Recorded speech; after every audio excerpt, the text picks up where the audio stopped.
You're listening to The Corbett Report. CorbettReport.com.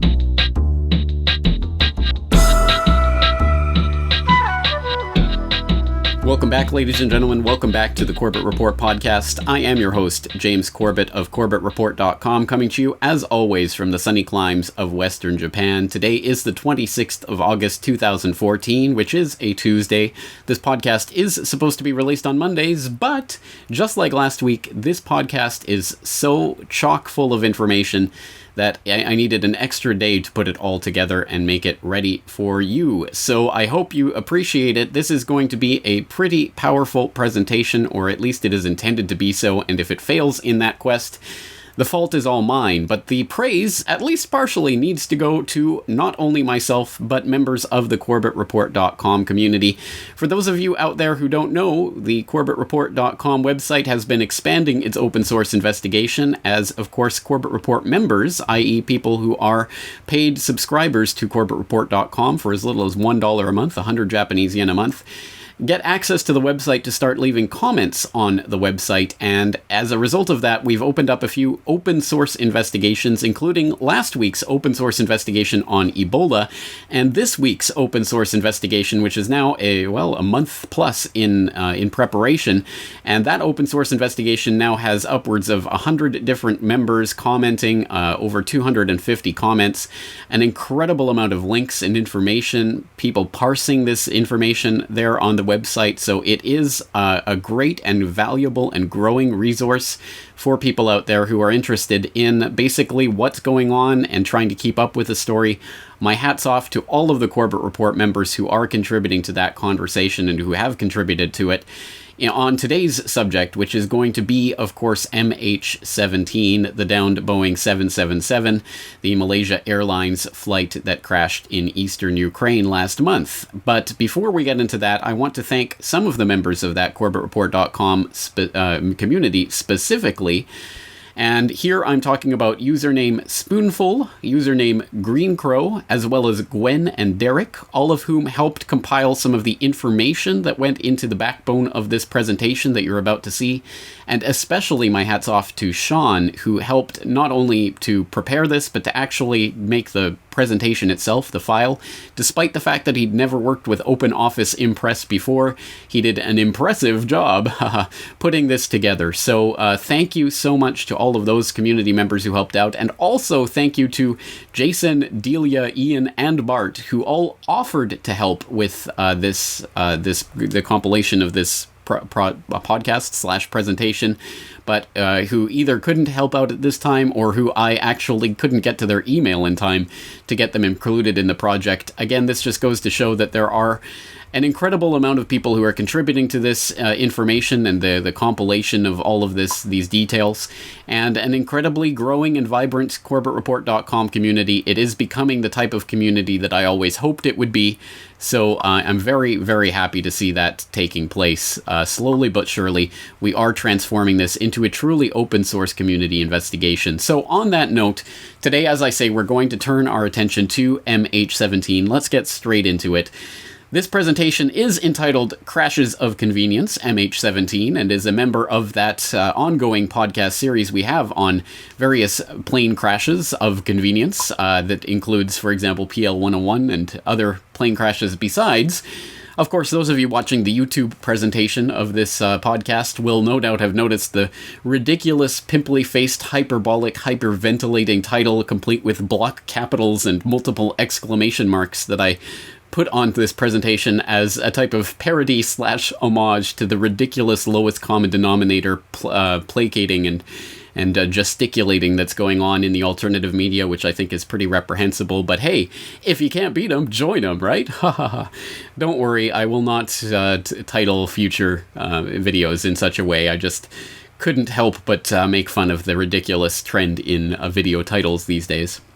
At any rate, this is Crashes of Convenience MH17, and as I say, we're talking about the downed Malaysian Airlines Boeing 777 that crashed in eastern Ukraine last month, specifically on July 17th. And that's an interesting date for MH17, which began operations. Its first flight was July 17th, 1997, meaning that July 17th, 2014 was its 17th birthday of sorts, if a plane has a birthday.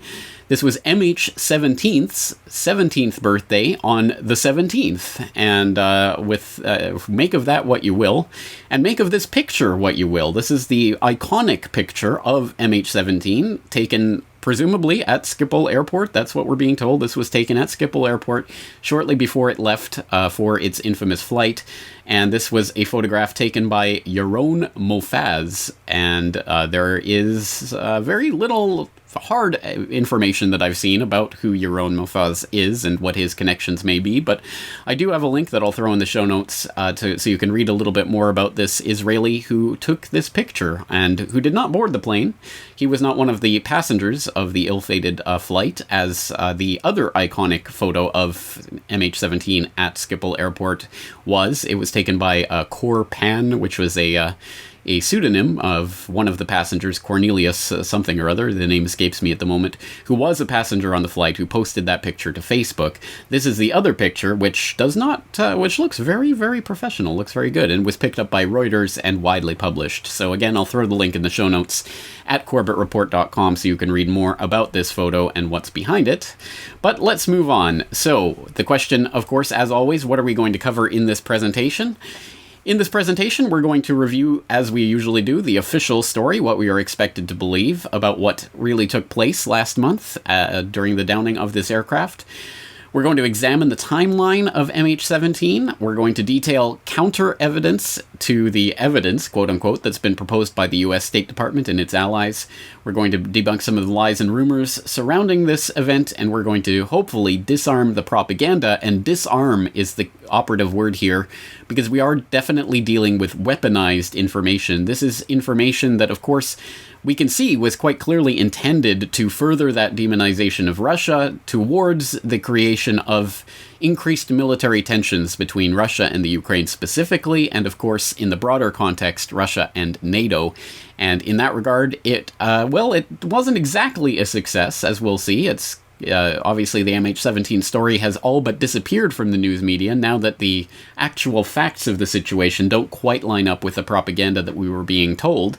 But at any rate, it certainly was effective in getting that further round of sanctions on Russia that have played a part in some of the recent economic turmoil taking place between Europe and Russia specifically, but again, more broadly speaking between the US allies and Russia. So we are, again, at the brink of military tension, which may be easing off as we record this podcast.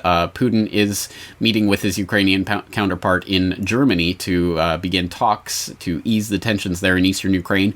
Hopefully, this is a story that within a month or two, we will all have forgotten the craziness going on in Ukraine. But if not, this may be a key point of that story, and a key point for, once again, disarming the propaganda, the information war we're being fed. So let's begin by taking a look at that MH17 timeline, and we know, for example, that MH17 departed Schiphol Airport at 10:14 UTC. All of these times are in UTC. 13:15, 1:15 p.m., Ukraine ATC loses contact with the aircraft, and that is reported to Malaysian Airlines. Now, the interesting thing is when Malaysian Airlines reported that to the press, they mistakenly declared that was 2:15 UTC, but it was actually 1:15 UTC. And then basing this on a timeline that was actually posted in the Star Online, a Malaysian newspaper / online media outlet. They have a timeline which then indicates that the crash presumably took place at 3:30 UTC, which is an hour and 15 minutes after Ukraine ATC air traffic control loses contact with the plane, which I cannot believe for the life of me. I do not think that, I think there has to be a mistake in that timeline, and yet the strangest thing is absolutely nowhere is it recorded that I can find anywhere online exactly what time the craft was downed. I understand there may be some confusion because, again, there may be some period of time where it's gone off the radar and they can't track it, and etc. But surely we must know within a period of several minutes at what point this plane actually crashed, and yet that is not recorded in any of the official timelines that I can find at all. So even basic facts like these seem to be still in question. But moving along, at 3:40 p.m. UTC, Interfax and the Ukrainian Interior Ministry confirmed the shoot-down, confirming all passengers and crew were dead on that flight, originally reported as, I believe, 295, but eventually that being upwards of 298. At 4:03 p.m. UTC, the Ukrainian Prime Minister Yatsenyuk orders an official investigation into the crash, and at 4:18, officials confirm that there are at least 100 bodies spread over 15 kilometers at the crash scene. Moving right along, at 6:28 p.m., Interfax reports that separatists have found the black box from the crashed airliner, which of course will contain the voice data recorder and other important pieces of information that can be used to put together what actually occurred in the final few minutes of the ill-fated flight. At 8:15 p.m. UTC, the ICAO, the International Civil Aviation Organization, declares that the route that this was traveling on was a safe route. The IATA comes out to state that the route was not subject to any specific restrictions, which sounds surprising given that this was a war zone in which in the preceding weeks alone, at least a couple of transport planes had been downed by some of the Russian separatists.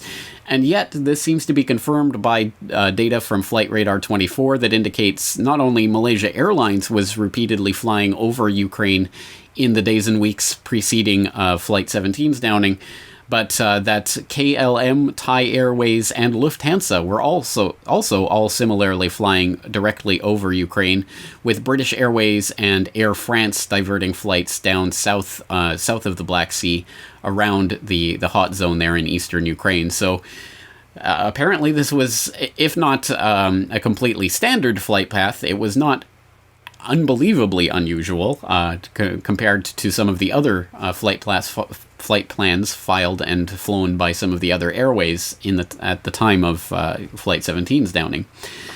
At 11:30 p.m. on July 17th, the Malaysia Airlines confirms that 298 passengers and crew are dead, not 295, as previously reported. Now, this leads us into a July 18th press briefing from the Commander-in-Chief, or the Decider-in-Chief, Barack Obama, who had this statement about the downing of the aircraft. Here's what we know so far. Evidence indicates that the plane was shot down by a surface-to-air missile that was launched from an area that is controlled by Russian-backed separatists inside of Ukraine. We also know that this is not the first time a plane has been shot down in eastern Ukraine.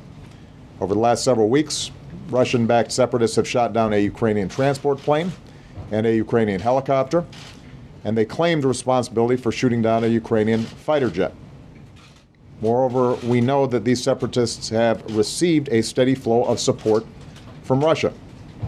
This includes arms and training. It includes heavy weapons, and it includes anti-aircraft weapons. Now, here's what must happen now. This was a global tragedy. An Asian airliner was destroyed in European skies filled with citizens from many countries. So there has to be a credible international investigation into what happened. The UN Security Council has endorsed this investigation, and we will hold all its members, including Russia, to their word in order to facilitate that investigation. Russia, pro-Russian separatists, and Ukraine must adhere to an immediate ceasefire. Evidence must not be tampered with, Investigators need to access the crash site, and the solemn task of returning those who were lost on board the plane to their loved ones needs to go forward immediately. And the United States stands ready to provide any assistance that is necessary. We've already offered the support of the FBI and the National Transportation Safety Board, which has experience in working with international partners on these types of investigations. They are on their way, personnel from the FBI and the National Transportation Safety Board. In the coming hours and days, I'll continue to be in close contact with leaders from around the world as we respond to this catastrophe. Our immediate focus will be on recovering those who were lost, investigating exactly what happened, and putting forward the facts. I want to point out there will likely be misinformation as well. And I think it's very important for folks to sift through what is factually based and what is simply speculation.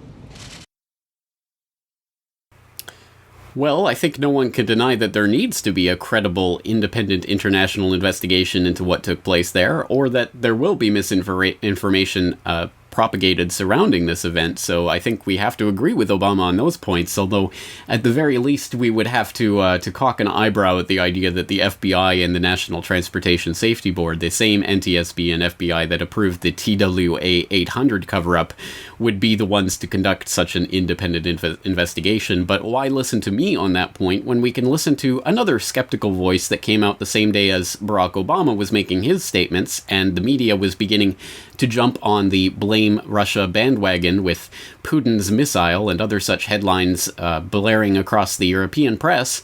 We had this note of skepticism coming from Russia Deputy Defense Minister Anatoly Antonov, who gave a press conference in which he raised questions of his own about what actually occurred there on July 17th.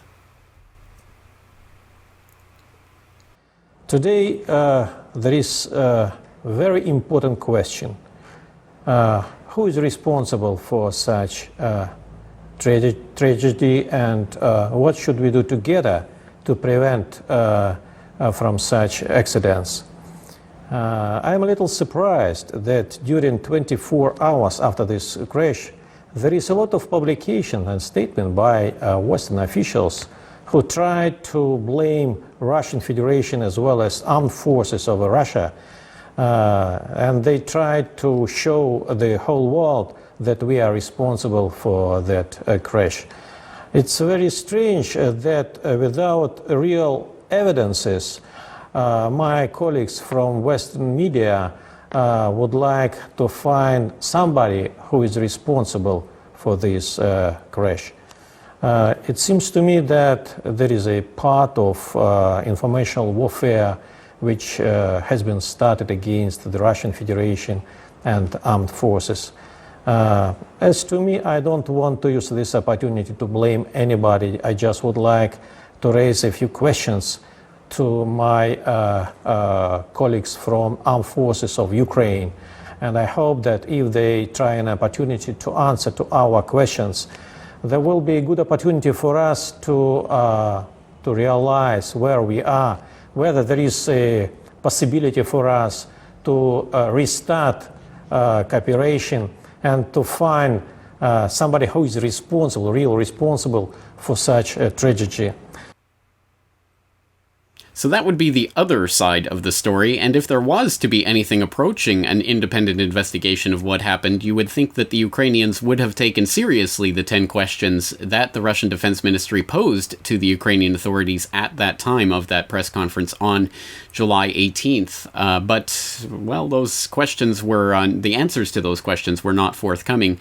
The questions are documented. I will put them in the show notes so you can read them for yourself, but they include such questions as, can Kiev explain in detail how it uses Buk missile launchers in the conflict zone, and why were these systems deployed there in the first place, seeing as the self-defense forces don't have any planes? A reasonable question. Why are the Ukrainian authorities not doing anything to set up an international commission? When will such a commission begin its work? Would the Ukrainian armed forces be willing to let international investigators see the inventory of their air-to-air and surface-to-air missiles, including those used in SAM launchers? Will the International Commission have access to tracking data from reliable sources regarding the movements of Ukrainian warplanes on the day of the tragedy? And why did the Ukrainian air traffic controllers allow the plane to deviate from the regular route to the north towards the anti-terrorist operation zone? A question regarding the derivation, as they say, of the flight from its intended flight path by as much as 14 kilometers. It strayed off course, and that was presumably the reason why it was flying over that particular spot where it ultimately ended up going down. So again, there is some question about how and why it came to divert so widely from its course, and why the Ukrainian air traffic controllers did not do anything about that. A question that goes to the heart of another one of the interesting parts of this MH17 saga, the fact that the Ukrainian air traffic control communications with MH17 still have not been released, which is pretty much unprecedented in the terms of such a major commercial airliner investigation. But let's continue with the timeline. On July 20th, we have Malaysia Airlines finally releasing the official passenger list of MH17, which will be linked up in the show notes again at corbettreport.com. Also on the 20th, the U.S. ambassador to the UN, Samantha Power, addressed the UN Security Council. On July 21st, you have the black boxes that were recovered. The black box that was recovered from MH17 on July 17th was handed over to Malaysian authorities, and that was the end of a particularly long and circuitous saga in which the black box was originally going to be handed over to the Russian authorities for examination. And then it was, then Malaysia came in and said, no, it's ours, it belongs to Malaysia Airlines, so it was handed over to them, and then immediately sent to London for independent analysis and investigation. And the results of that investigation are pretty interesting, as we'll see in a short while. But also on the 21st of July, we had Russian military holding a press conference with satellite and radar data, bringing up some of the interesting anomalies of MH17's taking down, which we will go into in a short while, but very interesting forensic examination being presented there. Moving ahead in the timeline, moving ahead to August 3rd, we have a classified U.S. intelligence briefing blaming Ukrainian military for the downing of the MH17. This comes to us via Robert Perry of Iran-Contra fame from consortiumnews.com. In an article that he posted up on Consortium News on August 3rd, Flight 17 shoot-down scenario shifts. And it starts by saying, contrary to the Obama administration's public claims blaming Eastern Ukrainian rebels and Russia for the shoot-down of Malaysia Airlines Flight 17, some U.S. intelligence analysts have concluded that the rebels in Russia were likely not at fault, and that it appears Ukrainian government forces were to blame, according to a source briefed on these findings. All right, so an interesting little report, and again, take it for what it's worth coming from anonymous officials speaking behind the scenes, but at any rate, it certainly does provide a counterpoint to the official story. August 8th, a very interesting agreement is signed between the MH17 investigating countries that basically classify their findings. And we'll pick this up from a story that was only published in English on August 23rd. We'll take this from globalresearch.ca. The causes of the MH17 crash are classified. Ukraine, Netherlands, Austria, Belgium signed a non-disclosure agreement. This article is translated from the original Russian and reads in part, quote, in the framework of the four-country agreement signed on the 8th of August between Ukraine, the Netherlands, Belgium, and Australia, information on the progress and results of the investigation of the disaster will remain classified. This was confirmed at a briefing in Kiev under the auspices of the Office of the Prosecutor General, Yuri Boychenko. In his words, the results of the investigation will be published once completed only if a consensus agreement of all parties that have signed the agreement prevails. Any one of the signatories has the right to veto the publication of the results of the investigation without explanation. That's a pretty remarkable agreement to be signed in an investigation, an open investigation into a public event, a public disaster that the public has been endlessly fed images and has been paraded before the public as this great outrage. But now the actual investigation into what happened is effectively classified, and unless there is consensus agreement on the report, it can be vetoed by any of its members. Again, just a bizarre finding. And we'll play out the timeline here. August 19th, Russia addresses the UN Security Council and asks, where are the air traffic control records? A very good question that still is a question that remains to be answered. We can pick that up from the eventchronicle.com from August 19th. Russia to Ukraine, Kiev must publish record of MH17 communications with traffic control. This report reads, Kiev should make public the records of communications between the Ukrainian air traffic control and the Malaysia Airlines Flight 17 in the hours before it was shot down over Ukraine's turbulent east, Russia's UN envoy said. The issue was among several Russia raised at a UN Security Council meeting, which was called by Russia to discuss the progress of the investigation into the tragic incident, which killed 298 people in July. Vitaly Churkin said, Moscow sees the shortage of proper evidence known to the public so far as wrong. As far as we know, UN's civil aviation watchdog, the ICAO, is being kept on the sidelines of the investigation, which has been conducted for some time.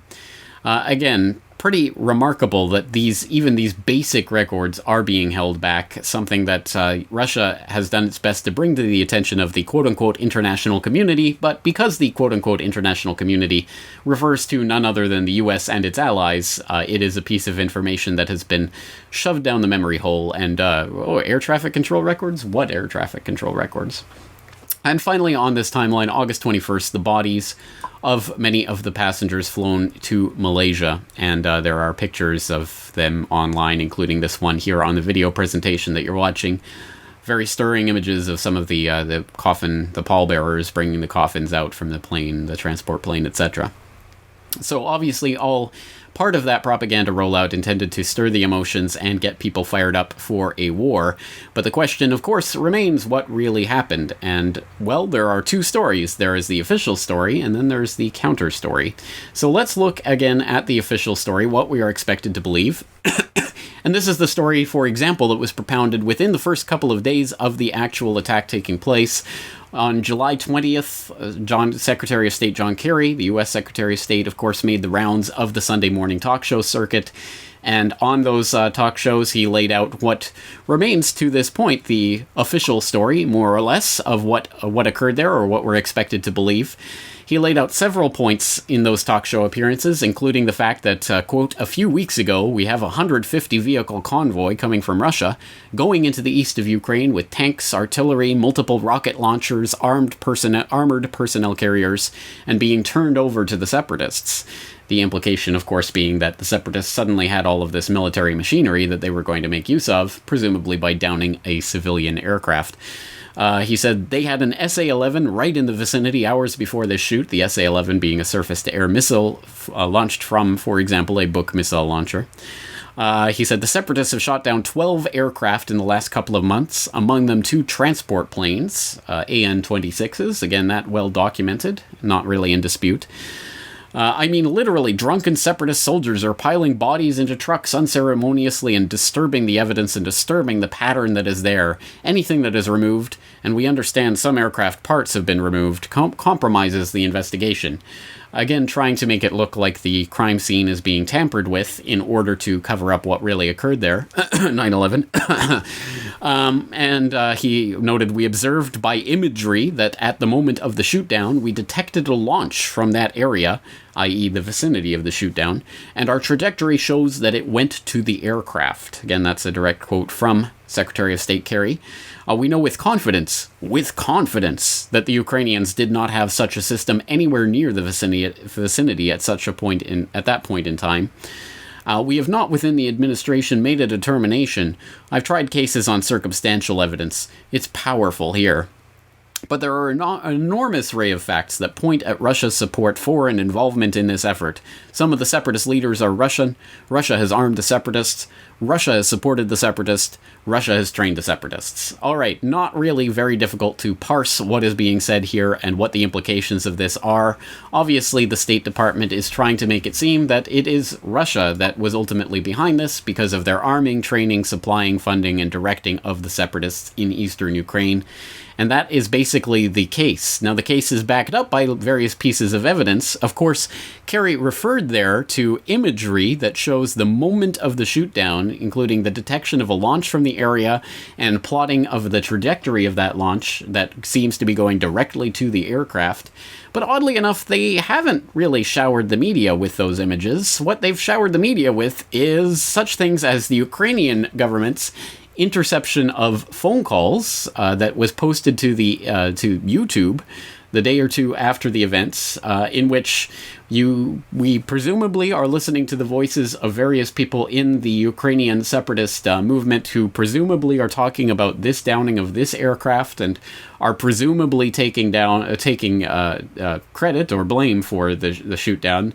We have just shot down a plane, Group Minera, supposedly says voice of Igor Bezler. And these are recordings that have been vouched for by the State Department as being authentic, so again, take them for what they're worth. There was some question about the timestamp of the upload to YouTube and the idea that this had been uploaded the day before MH17.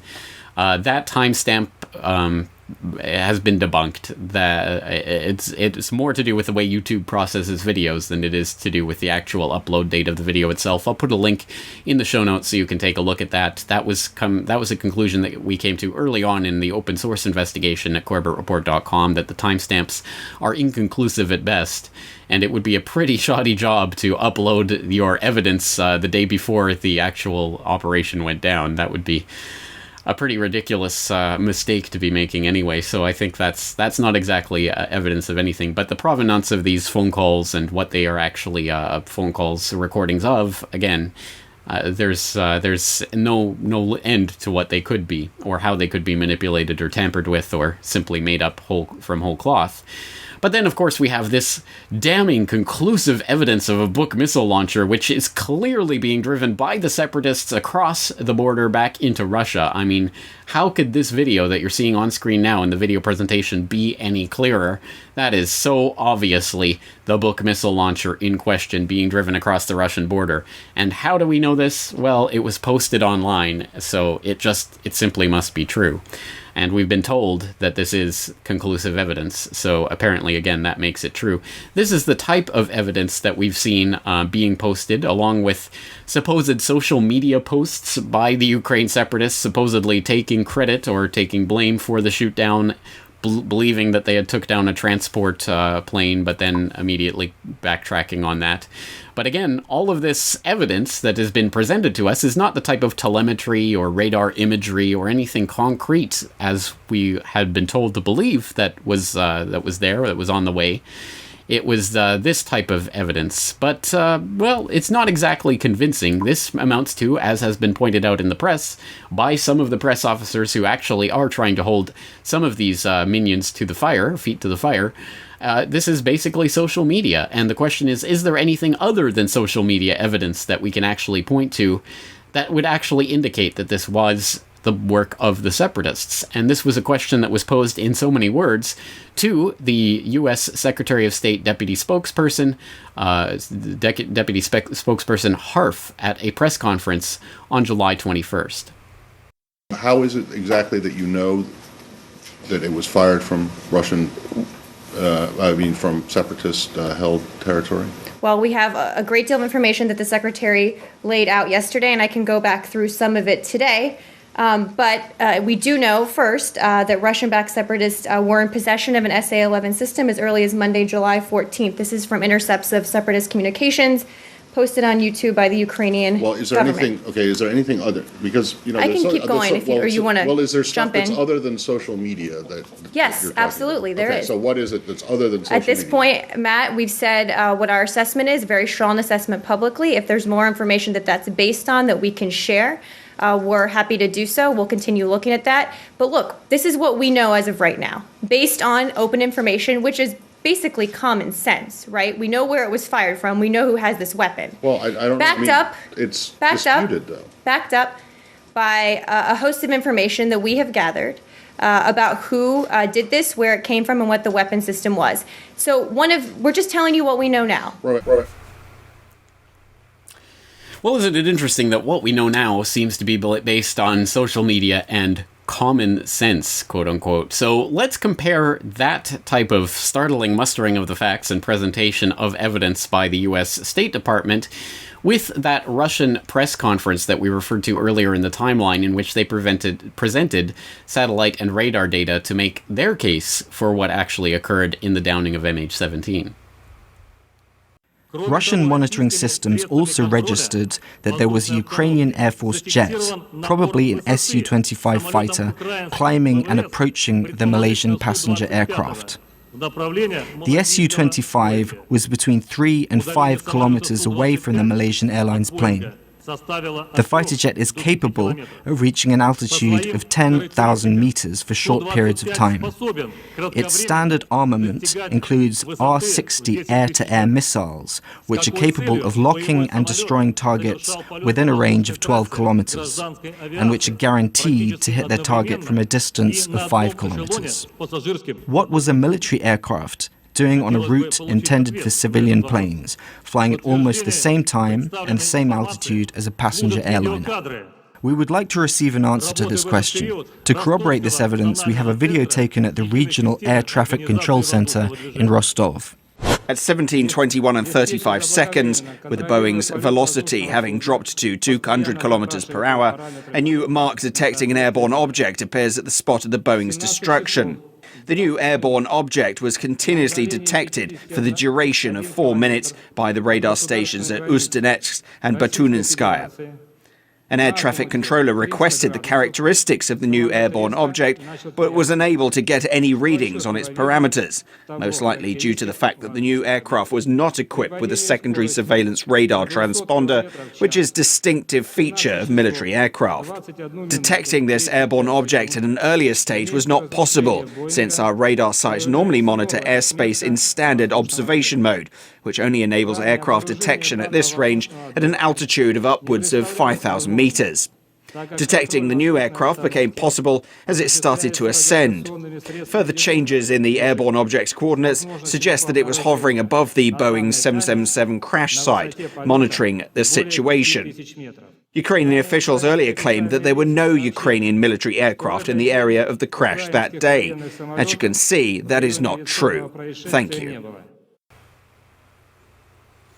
Well, of course, that's just a small segment of a much larger conference that included a pretty interesting presentation in which they go point by point through the radar data that the Russians were working with. Again, very interesting to take a look at that. And the ultimate conclusion of this, as they say, is that there was a Ukrainian military aircraft that was there on the scene in the exact moments approaching the end moments of MH17, and that did seem to be exactly on a course to come up towards the aircraft, which, interestingly enough, one of the few details that we know for sure about the Ukrainian air traffic controllers, the way in which they were handling MH17.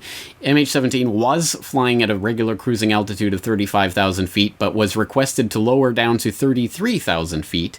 Which is interesting because, of course, the Su-25s have a lower top altitude, and that's 33,000 feet brought it more clearly within striking distance of that military aircraft. So, again, just another piece of the puzzle that lines up towards that presentation. And the question is, well, is there any corroborating evidence for this? Well, there certainly is, and some of this can be gleaned from a report that evidently was not meant to reach you or I, but has been preserved thanks to the miracle that is the internet. And this is a report that was filed by BBC Russian correspondent Olga Ivshina on July 23rd, and included some interesting eyewitness testimony that you can see here on the screen if you're watching the video presentation of this, I will refrain from playing it because, of course, it is in Russian. But it indicates that these eyewitnesses did witness a Ukrainian or a military aircraft. They did not specify Ukrainian, but a military aircraft that was tracking and following the civilian airliner before it was shot down. So, again, corroborating evidence from eyewitnesses that was then attempted to be scrubbed from the web by the BBC. According to BBC spokespeople, there were mistakes in the report. It didn't live up to the editorial values of the BBC, so they took it down. Very interesting, and I think we can make of that what we will. But in terms of other corroborating evidence to the idea that there was air-to-air engagement of MH17 by military fighter aircraft, we have, of course, the images which by now I'm sure have become familiar to those in the alternative media, where this has been made much of, and not really so much in the MSM, the bullet holes in the fuselage. We've seen some of the pictures of these bullet holes. Here's one of them. There are more online. But the long and short of it is that, yes, there appeared to be entry and exit holes in the fuselage that was recovered at the scene from, well, evidently, either shrapnel, according to official reports, or military ammunition, i.e. 30 millimeter caliber projectiles. So this comes from a number of sources. First of all, we get the official investigators at the OSCE, the observers who were there on site to try to determine what took place with the downing of the aircraft.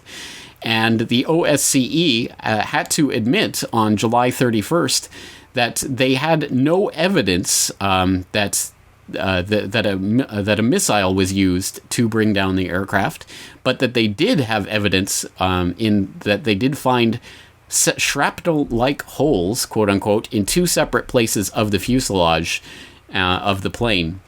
The exact quote from one of the OSCE group monitors, Michael Bochurkiev, I'm probably pronouncing that wrong, he said, quote, "It was shrapnel-like, almost machine gun-like holes." So that's the exact quote from the OSCE observer, and that was corroborated by a German pilot who was analyzing the takedown of MH17, and who said that the entry and exit holes did in fact appear to be traces of shelling. So again, it's a very interesting further piece of the puzzle that, again, tends to indicate that the Su-25s were in the area and did have something to do with the takedown, including actual use of machine guns to bring down the aircraft, as amazing as that seems to be for those who have been following the story from the mainstream perspective. But in terms of more corroborating evidence, well, here's an interesting piece of that puzzle. Remember we talked about the black box and the examination of the data in that flight recorder? Well, interestingly enough, the results of that examination were eventually released on the 28th of July, but not because they were supposed to be released. We can pick this up from The Independent, which reported MH17 crash, black boxes show plane suffered massive explosive decompression following shrapnel hit. And remember, shrapnel seems to be the code word for the bullet holes, or the whatever caused those bullet holes, i.e. the bullets that we were looking at in that previous picture. Well, this black box investigation shows that the decompression was caused by the shrapnel hit. So this report reads, Flight MH17 was brought down by shrapnel that caused massive explosive decompression. Analysis of the black box recorders has found the results given today by Ukrainian security official Andriy Lysenko have, however, left Dutch officials stunned, as they did not expect the premature announcement. Mr. Lysenko told a news conference that the fragments had come from a rocket blast. His source, however, is under scrutiny after the Dutch Safety Board confirmed they did not give the information to Ukraine. DSB spokesperson Sarah Vernuij told The Independent, "I can't make a comment on what source Mr. Lysenko has. We don't want to confirm or say anything about the information on the black boxes right now. This is in the best interest of the investigation itself." Blah blah blah. So it looks like the Ukrainian authorities spilled the beans on the black box investigation, and apparently it was an explosive decompression that was caused by shrapnel fragments that had punctured the aircraft. Again, we have to look at those bullet holes as being the primary physical forensic evidence that at least we have access to in the general public at this point. So I think they would have to present an alternative viewpoint, or at least an alternative explanation for what those shrapnel holes are and how they occurred. So again, a very interesting part of this story, but it just proceeds to get more and more bizarre the further down the rabbit hole we get. For example, we have the Twitter account of a Spanish national who was working in the Kiev air traffic control at Borispol, a person who went by the Twitter handle at Spain Buca, but who has been identified online as Jose Carlos Barrios Sanchez. And he is someone who at first was questioned. It was floated in certain websites that this was a fake Twitter account, that it had been created by someone in London, that it was just someone spoofing. It was eventually corroborated. In fact, this particular person going by the name of Carlos had given multiple interviews, for example, on Spanish RT in the months prior to MH17, and those can be seen online. So this was definitely someone who was working at Kiev Air Traffic Control. There is an interesting video that goes into some of the background of this this person, which was how it was identified as Jose Carlos Barrios Sanchez. I'll put that link in the show notes so you can take a look at that and the investigation they did, which tracks back his career to Washington, D.C., where he was working for something called the International Airlines Group. Again, very interesting investigation there, but this is important because this Twitter account at Spain Buca, which has since been removed, oddly enough, was tweeting in the minutes before the downing of MH17 and then shortly thereafter about how the plane was shot down, quote unquote. The plane, interestingly enough, quote, wasn't downed by a fighter, end quote, but that, quote, military have taken control of the air traffic control in Kiev, and, quote, before they remove my phone or they break my head, shot down by Kiev. And he repeats a few times, no accident, it was shot down. So, again, we have this coming from someone who was working in air traffic control in Kiev at the time of the downing of MH17. Again, this person has been verified as working at air traffic control in Kiev. But as far as I know, there have been no further updates as to the condition of Jose Carlos Barrios Sanchez, or where he may be at this point. But at any rate, he was talking about how the military had taken control of air traffic control communications, which might be why we're not getting those air traffic control records that the Russians have been asking for, don't you think? Why have they been so reluctant to give those records? Well, here is one potential example of exactly why that is. So at Spain Buca, there is an interesting story. I suggest you look into it. Some of the, the initial translation of his texts, or his tweets, was posted on a site called Slaviangrad.org. Again, I'm pronouncing that wrong, but I'll put the link to that in the show notes, as well as to the link to a translator who says that he is a Spanish translator, and he says that the translation that has been widely duplicated online was a hastily put together translation, and he put out his own translation, which is slightly different. And seems to make more clear the fact that Spain Buca was not referring to the idea that the Ukraine military aircraft had shot down the flight. But again, I'll let you examine that and make of it what you will in your own open source investigation, which of course is enabled and furthered by the Corbett Report resources that are in the show notes online. This is where things start to get even weirder, because of course there have been the speculation, well, why another Boeing 777 from the same airliner as MH370 that went missing earlier this year? How is that possible? What are the odds of this occurring? There have been a lot of speculation about whether MH370 was swapped out for MH17 and whether they actually blew up MH370 and all of these types of speculations. But one of the interesting parts of this are the bodies themselves, and there are some graphic imagery online of the bodies and some images which have been pored over by researchers. There's a couple of things to say about the issue of the bodies. One of them comes from an AP report from July 18th, headlined with the leading title, Rebel Leader Gives Bizarre Account of Plane Crash. And this story reads, quote, a top pro-Russian rebel commander in eastern Ukraine has given a bizarre version of events surrounding the Malaysian jetliner air crash, suggesting many of the victims may have died days before the plane took off.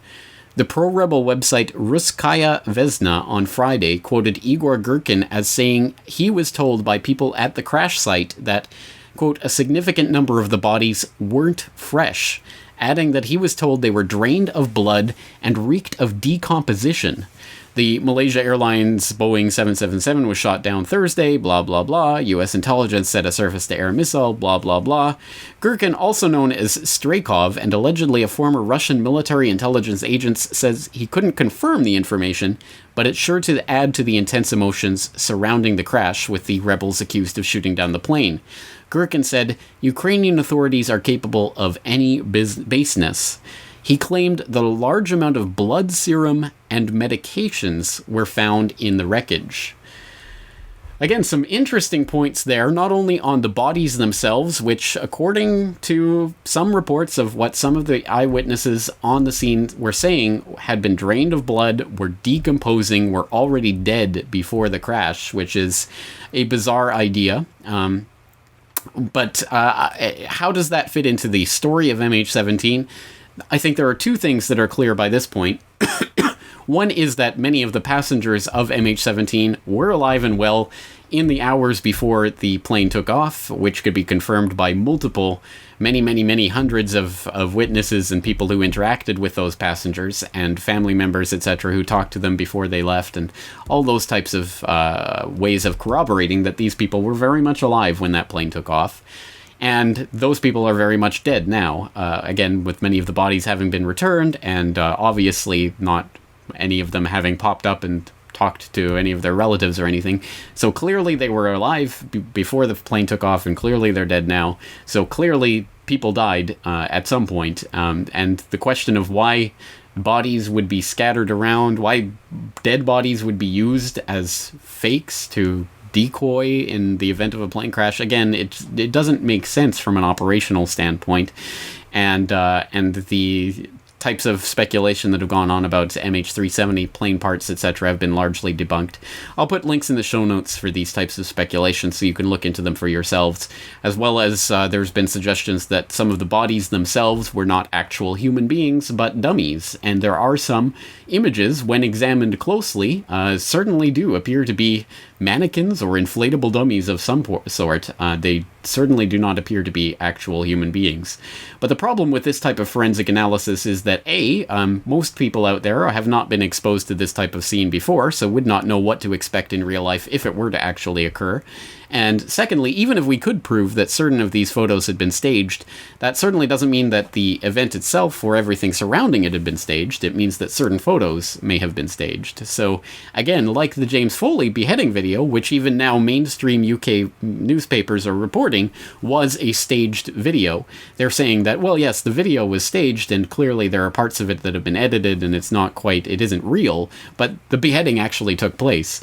Well, in the same way you could say, well, certain of these photos have been staged, but the crash actually took place. And I certainly think that the preponderance of evidence is that a Malaysian Airlines Boeing 777 did crash at that site. I've seen the speculation online about people saying that the crash evidence was placed there ahead of time or was actually taken to the site. I'm not buying it. I don't think that's very conclusive. But again, I'll put in some of the pieces of this evidence so that you can go and check it out for yourself. All right, so that's the issue of the bodies. Another of the very interesting pieces of evidence is the passports. We've had these pictures that have popped up online of several of the passports that have been recovered, including boarding passes and other information. Absolutely amazingly, these passports are in perfectly pristine condition, and many of them seem to be hole-punched, meaning that they are expired or invalid passports. What to make of this, other than the fact that these pieces of evidence seem to have been planted at the crime scene again. So of course, this brings up all sorts of shades and echoes of 9/11, where, of course, we had the hijackers' passports mysteriously floating out of the towers and down to the street level, where they were picked up the very same day by the police as part of the putting together of the puzzle pieces, including the flight manuals and Korans that were found in the rented cars of the alleged hijackers, etc. All of those nice pieces of the puzzle that came together right on the day of 9/11 itself, just to make it all wrapped in a bow for the authorities investigating. And here we have these passports that are all grouped together in absolutely pristine condition. Again, seems rather odd, as does the fact that, again, we've talked about the bodies spread out over 15 kilometers, a massive debris field, exactly like what we saw on 9/11 with the Shanksville wreckage being spread out over several kilometers. But we're expected to believe that the Shanksville plane came down all in one piece, all in one spot, but somehow or other the wreckage got strewn over several kilometers, when, of course, the preponderance of evidence again shows that the Shanksville United Flight 93 was blown up over the site by the U.S. Air Force that took it down. Again, there's lots of testimony to that extent. All right, so these are just some of the many, many pieces of this MH17 puzzle. The question, of course, is, as always, cui bono, who actually stands to benefit from what took place in eastern Ukraine? And I think that's the real way that we can get a handle on what went down there. Because, again, regardless of exactly how this plane went down, and despite the fact that the evidence at this point seems preponderously towards the side of the idea that it was shot down by the Su-25s, rather than the fact that it was taken down by a surface-to-air missile launched by Russian separatists, the question, of course, is who benefits from this type of attack? And there are several different ways we can approach this. One of the most interesting is, of course, this incident occurred in a heavily contested area where there is active, intense fighting going on for control of the area between separatist forces and the Ukrainian military. So obviously the Ukraine stands to benefit from having this little piece of territory right in the middle of the action, which they gain access to, which becomes this international access zone where ceasefires are declared, etc., and fighting can be called off, at least for the time being, in a very strategic area where the fighting is taking place. But perhaps even more interestingly, and perhaps a point that has been missed by many, this downing of MH17 took place at a spot just south of a very important gas field, which is part of a $10 billion shale gas investment by Royal Dutch Shell. Royal Dutch Shell, of course, being based in the Netherlands, where MH17 originated from, in Amsterdam, where many of the passengers were Dutch citizens. And so Shell stands to and stood to lose billions of dollars based on the fact that the area in question, Donetsk, as well as some of the surrounding areas in eastern Ukraine, had voted in referendums in recent months to separate from Ukraine. Still, obviously, this is up in the air and very much contingent on what happens in terms of the way that the military confrontation between the Ukrainian government and the separatists plays out, and or the way that the peace process between Russia and the Ukrainian government plays out. But there is a lot very much at stake on the table for Royal Dutch Shell that has literally, as I say, a $10 billion investment in what's happening there. And this has been reflected in the fact that we had, for example, the recent report from RIA Novosti. Shell suspends shale gas production in eastern Ukraine over their conflict, talking about how Royal Dutch Shell has had to abandon their operations for the time being. They cannot currently conduct drilling in this very important shale gas field that they've staked out, the Yuzivka field.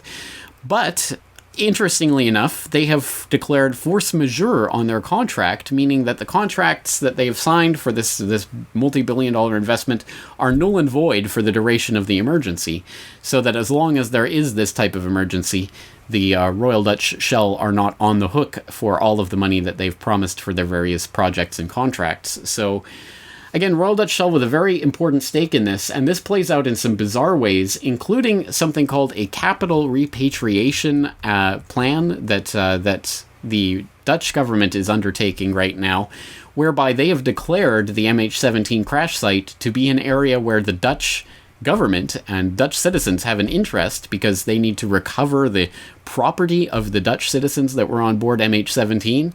And this has resulted in negotiations over the creation of a zone in which Dutch military would actually be placed at the MH17 site.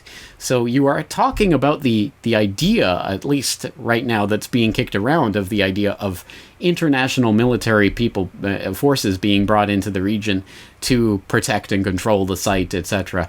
Again, this was a few weeks ago, so I'm not sure what's come of this so far, but it is interesting that, again, this is taking place in a very strategic area for Royal Dutch Shell, who definitely stands to, if not benefit, at least not lose as much as they otherwise would if they can extricate themselves from their various investment obligations in the area. So something very much to keep in mind there, and something that I think bears further investigation is Royal Dutch Shell's part to play in all of this, and what the stake that they have in it. Obviously, some of the other things that eventuate from the MH17 crash are, of course, the US finally managing to convince their European counterparts to tighten the sanctions on Russia, which did take place in the weeks after MH17. We did see that further tightening of sanctions, which of course resulted in the Russian counter-sanctions, the food import bans, and that escalation was very much brought about, or at least lessened. The opposition to those sanctions was lessened because of the MH17 incident, so that you even had the Germans, who were very reluctant to imply further sanctions to Russia because of the damage they could do to their own economy, finally relenting in the wake of MH17 and admitting that this was just a terrible thing that had occurred and Russia had to pay a price. So the U.S. managed to get their sanctions applied. Of course, NATO gets one step closer towards a casus belli, the idea that they have some sort of actual reason to be in Ukraine, if not directly because of the MH17 incident, which I think if this had come out as being, oh, this is clearly the Russian separatists, I think that NATO would have had some sort of international community agreement on some sort of incursion into the area. But at any rate, again, it brings us one step closer to that, and anything that increases the conflict or mayhem in Ukraine can be used by Poland to call on the mutual self-defense clause of the NATO treaty to say, oh, look, we're under threat. We believe that Russia might roll right through Ukraine into us, and that means NATO would have to step in. So that's actually been talked about and openly floated in recent months. So again, a very worrying situation in terms of what this means for potential NATO involvement in the region. And who is the other player that stands to benefit from what happened on July 17th, 2014? It's, of course, Israel, who began its incursion into Gaza literally just hours after MH17 went down, so that the majority of the news cycle was dominated by the downing of the civilian aircraft and not the bloodshed and mayhem that was taking place in Gaza.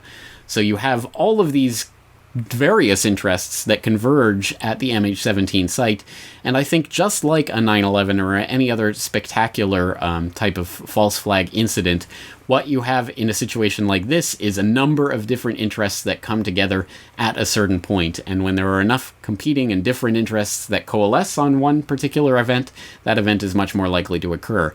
The only people who do not stand to benefit from this in any way, shape, or form are, of course, the Russians and the Russian-backed separatists in eastern Ukraine, who obviously have absolutely nothing to gain by the downing of an aircraft, a civilian aircraft. There's just nothing on the table for them other than demonization and increasing sanctions and other such things, which of course is what ultimately happened as a result of this. So the idea that this is somehow Putin tenting his fingers thinking, oh, how can I, kill 298 civilian passengers on an airplane is on its face ridiculous, and that isn't exactly what we're being told to believe. We're being told to believe, well, Russia is supporting the separatists did this, they may have been crazy, it may have been a rogue faction, they may have made a mistake and believed it was a transport plane, whatever the case, they did it, so it's Russia's fault. That's the sort of the narrative when you actually dig down the official story, but of course the narrative as it plays out in the headlines is Putin's missile. That's the extent of the analysis we're being fed. So I think at the end of the day, it's quite clear that MH17 was intended as a piece of propaganda in an escalation of the conflict in eastern Ukraine for a number of different competing interests, but they all converged at that MH17 crash site. And I think it's very clear that MH17, as that piece of propaganda that could be an open and shut case in the media, simply portrayed as, oh, clearly the Russian separatists did it, and therefore we can abandon abandon caution to the wind and just go and start rolling into Moscow, obviously did not play out in the way that it was intended to. And that's exactly why MH17 is now nowhere to be found in the headlines. If you dig down and follow these stories, they are there, but unless you were actively following the MH17 story, it has all but disappeared, and you might as well... I mean, who even remembers? I mean, obviously in the Netherlands and other places that were directly affected, it's still obviously a point of concern, but for most of the rest of the world, it's long since left the 24/7 news cycle, and therefore doesn't exist. Exactly like Libya no longer exists, or MH17, or any of these other major stories that come and go through the headlines. So, again, very interesting the way this propaganda piece played out and seemed to not only not work, but actually start to backfire with the revelation of the Russian radar data that indicated Ukrainian military involvement in the MH17 downing. So that's where things stand. And again, there's much more to be said and many more different avenues to explore with MH17. And those links to those types of investigations can be found at the open source investigation on corbettreport.com. Of course, the link to that investigation is in the show notes at the very top of this podcast show notes, so that you can go there and explore the 250 plus comments that have been left there in the last month. People just doing an excellent job of examining this from every possible angle, and they are all accounted for in that comment section. This is just the overview to give you the rundown of MH17 and the way that it was intended to play out and versus the way it's actually playing out. The long and short of it is that 298 people are dead as the result of, the result of the geopolitical wrangling that's taking place in eastern Ukraine. Regardless of which side of the story you actually believe, it was the crisis in Ukraine that caused this, and obviously we have to look at what's going on there and hope that there can be some sort of resolution reached in the talks that are taking place as I record this in Germany between Ukraine and Russia. And we have to see a de-escalation in these tensions, because the only possible alternative is outright military intervention, and that is not something that any of us want. And now, of course, the news cycle is spinning off into ISIS and ISIL and IS and whatever else you want to call it. So we're looking at another Tinder powder keg that's looking to be ignited. And I'm sure after that there will be another powder keg somewhere in the world, perhaps here in the Asia Pacific. So we're running around fighting fires. Obviously, that's not optimal, but it is something that we can do with this open source investigation. I invite you to check it out and to contribute to that open source investigation at corbettreport.com. Finally, I'd also like to remind you, of course, that the Federal Reserve documentary continues to do very well online. It has spread to hundreds of thousands of people thanks to your support out there spreading the word about the documentary. And I am getting media requests to talk about the documentary because you are out there putting in those requests and asking your hosts to have me on to talk about this documentary. I really do appreciate that. It really does help to get the word out, because once again, the central banking fraud is the central fraud that underlies the entire military-industrial complex, which allows these wars to go ahead, which propagates the geopolitical conflicts. All of this goes back down to that monetary issue, so we have to confront that head on. Your support with the Federal Reserve documentary is greatly appreciated. Once again, you can purchase your DVD copy at corbettreport.com. That's going to do it for today's episode. Once again, I am very, very happy with the open source investigation community that is forming at the Corbett Report, and I thank all of the Corbett Report members for contributing to that and making it such an exciting time to be alive, to be able to confront the propaganda head on in real time, deconstructing all of the lies even as they're put out. It is truly a very empowering time to be alive, so let's make the most of it while we can. And on that very somber and serious note, I am James Corbett of corbettreport.com, thanking you again for joining me for this edition of the podcast. Looking forward to talking to you again real soon.